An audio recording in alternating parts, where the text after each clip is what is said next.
रोज रोज मुलांच्या आणि आहोंच्या टिफिनला काय द्यावं याची चिंता सर्वच गृहिणींना असते।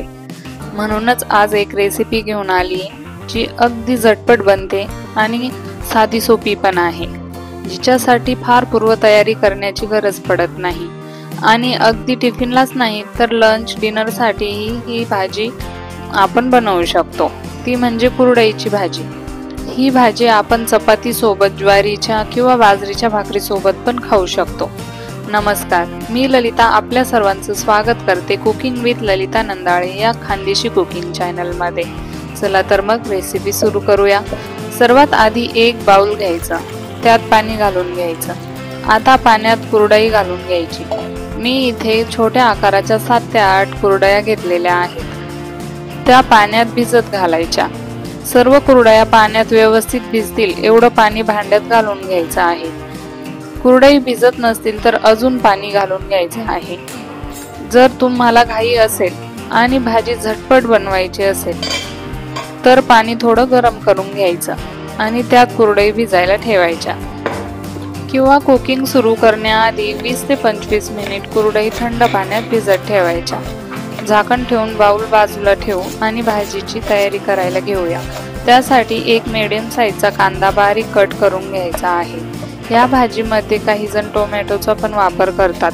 तुम्ही हवं तर टोमॅटो पण कट करून घालू शकता, पण टोमॅटोमुळे भाजीला थोडी आंबट चव येते, त्यामुळे मी टोमॅटो वापरलेला नाही आहे। आता मिक्सरच्या भांड्यात 4 ते 5 हिरव्या मिरच्या घालून घ्यायच्या, 5 ते 6 लसणाच्या पाकळ्या घालून घ्यायच्या आणि छोटा 1 चमचा जिरे घालून घ्यायचे आहे आणि मिक्सर मधून फिरवून घ्यायचे। हिरवी मिरची तुमच्या आवडीप्रमाणे कमी जास्त करू शकतात।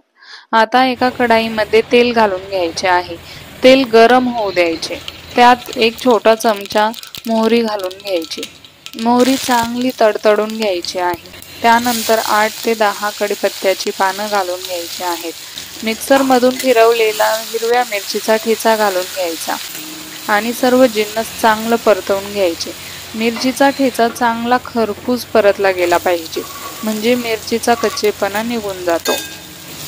आता कढाईमध्ये चिरलेला कांदा घालून घ्यायचा आहे। कांदा शिजण्यासाठी थोडंसं मीठही घालून घ्यायचं आहे आणि कांदा चांगला लालसर होईपर्यंत परतवून घ्यायचा। कांदा चांगला परतला गेला की त्यात 1 चमचा धने पावडर आणि 1 चमचा हळद घालून घ्यायची। चांगलं परतवून घ्यायचं आणि त्यात अर्धा कप पाणी घालून सर्व जिन्नस शिजवून घ्यायचे। पाणी पूर्णपणे आटल्यावर किंवा कढईच्या कडांना तेल वेगळं दिसू लागल्यावर त्यात कुरडई घालून घ्यायची आहे। आता कुरडई बघू शकता की कशी भिजलेली आहे। कुरडई नरम झालेली आहे, तिच्या सर्व लेयर्स वेगळ्या होत आहेत। कुरडई जास्त भिजू द्यायची नाही, नाहीतर भाजी व्यवस्थित बनणार नाही, तिचा गटका होईल। कुरडया दोन्ही हातांच्या मदतीने पिळून घ्यायच्या, म्हणजे त्यातील एक्स्ट्राचं जे पाणी असेल ते निघून जाईल आणि भाजी अगदी खुसखुशीत बनते। आता भिजवलेल्या कुरडया पण कढईत घालून घ्यायच्या आहेत आणि चांगल्या मिक्स करून घ्यायच्या। आता सर्वात महत्त्वाचं म्हणजे कुरडई मिक्स केल्यानंतर भाजी फक्त 4 ते 5 मिनिट मंद आचेवर शिजू द्यायची, म्हणजे ही भाजी करताना कुरडई जास्त शिजणार नाही याची काळजी घ्यायची, ज्यामुळे भाजी खुसखुशीत बनते आणि भाजीची चव छान लागते। आता मीठ आणि कोथिंबीर घालून पुन्हा एकदा भाजी चांगली मिक्स करून घ्यायची आणि गरमागरम सर्व करायची। ही रेसिपी तुम्हाला कशी वाटली ते कमेंट करून कळवायला विसरू नका। रेसिपी आवडल्यास लाईक, शेअर अँड सबस्क्राईब नक्की करा। धन्यवाद।